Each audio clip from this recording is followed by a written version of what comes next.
নমস্কার বন্ধুরা, শ্রীমতী মিঠুস কিচেনে আপনাদের সকলকে আরও একবার স্বাগত।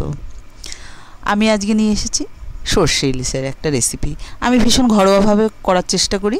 মা মাসি ঠাকুমারা যেভাবে রান্না করতো খুব সহজ এবং ভাবে এবং স্বাদযুক্ত করার চেষ্টা করি।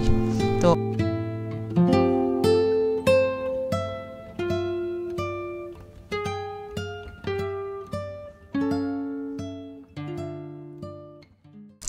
এইভাবে করে খেয়ে দেখবেন বন্ধুরা, এতে কিন্তু স্বাদটা খুব সুন্দর লাগে এবং মনে হয় মায়ের হাতের ছোঁয়া এই ধরনের ঘরোয়া রান্নাটা থাকলে। আমি নিয়ে নিয়েছি ইলিশ মাছ। আমি 7-8 পিস মতন ইলিশ মাছ নিয়ে নিয়েছি। এটা একটু আমি লবণ দিয়ে হলুদ দিয়ে মাখিয়ে আমি ঢেকে রাখবো 10 মিনিট। লবণ হলুদ মাখিয়ে রাখলে কি মাছের ভিতরে লবণটা যায় এবং এর টেস্ট খুব দারুণ লাগে। খাবার সময় বোঝা যায় যে ভিতরে পারফেক্ট একটা টেস্ট এসছে।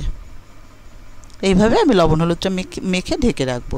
এবার আমি একটা মশলার পেস্ট তৈরি করে নেব।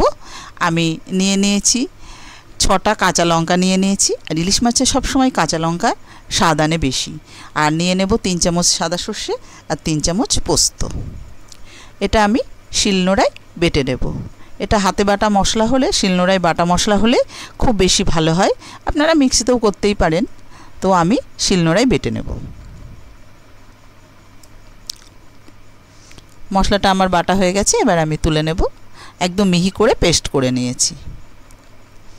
এবার যে কড়াইয়ে আমি রান্না করব সেই কড়াইয়ে মাছগুলো দিয়ে দেব। লবণ হলুদ মাখানো মাছগুলো আমি সব কড়াইয়ে এইভাবে দিয়ে দিয়েছি।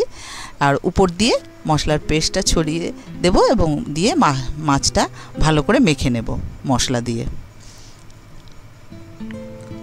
দেব লবণ আর একটুখানি হলুদ দেব, যেহেতু মাছে মাখানো রয়েছে। দিয়ে এবার মাছগুলোতে আমি লবণ হলুদ আর যে মশলার পেস্ট করে নিয়েছিলাম ওটা ভালো করে মাখিয়ে নেব। উপর দিয়ে ছড়িয়ে দেব তেল দেওয়ার পরেও আবার আমি ভালো করে সব মাছে মশলা তেল এবং ওগুলো ভালো করে মিশিয়ে নেব। দিয়ে গ্যাস জ্বালিয়ে দিয়ে আমি ঢাকা দিয়ে আমি 10 মিনিট এটা কুক করে নেব। তার বেশি লাগবে না। এটা মিডিয়াম ফ্লেমে রেখে আমি 10 মিনিট রান্না করে নেব। ঢাকা দিয়ে রান্না করব। একবার একটু ঢাকনা খুলে উল্টে দিয়েছি মাছগুলো। এইভাবে আবার ঢেকে রাখবো। 2-3 মিনিট পরে আমি ঢাকা খুলে মাছ নামিয়ে নেব। ঢাকনা খুলে আমি উপর দিয়ে সর্ষের তেল দিয়ে দেবো খানিকটা। দিয়ে সবগুলো মিশিয়ে নাড়াচাড়া দিয়ে নিয়ে আমি গ্যাসের ফ্লেম অফ করে দেবো। আমি গরম গরম সার্ভ করব। এইভাবে রান্না করে খেয়ে দেখবেন বন্ধুরা। আর আমার রান্নার পদ্ধতিটা যদি ভালো লাগে তাহলে অবশ্যই একটা লাইক করে কমেন্ট করে জানাবেন কেমন হয়েছে। আর আমার চ্যানেলটি যদি এখনও সাবস্ক্রাইব করা না থাকে তাহলে সাবস্ক্রাইব করে পাশে থাকার অনুরোধ রইল। আজ তাহলে এই পর্যন্তই। দেখা হবে নতুন কোনো রেসিপি নিয়ে। ভালো থাকবেন, সুস্থ থাকবেন।